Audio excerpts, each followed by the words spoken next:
Hello and welcome to our program Where God Weeps. Some of you will remember the country of Rhodesia. Since 1980, this is the Republic of Zimbabwe. At present, Zimbabwe is in a disastrous mess.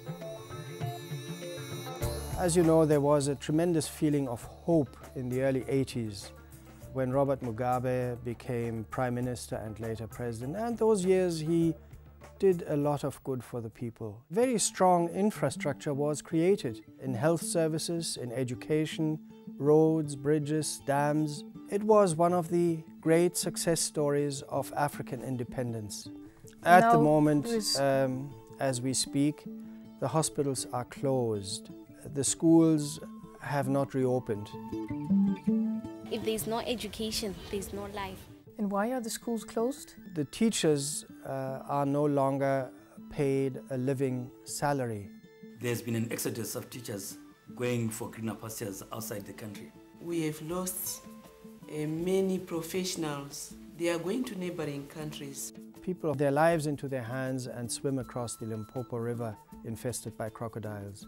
South African employers realize very quickly that these people can be exploited. They have no papers, they are illegal. Therefore, what the refugees had hoped to be able to do, to find work and earn enough to support other relatives back home, is not possible. That must be horrible for you to see that you had enough food 10 years ago and now suddenly there's no more food left. It is. How do you cope with that? Families have to survive on one meal every 2 days.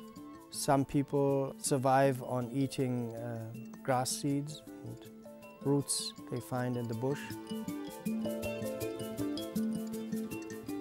Is there also something positive you can tell us?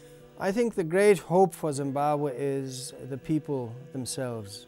Relationships between people of all races are peaceful. We do live together, we can live together, and we want to live together. And what there is of racist rhetoric, especially against whites, is largely imposed by our leaders. At the level of the ordinary people, having lived through the terrible experience of the Liberation War, people want peace, they want to live together, they want to work together, and that will come. But I have to say, we don't see the end of the tunnel yet.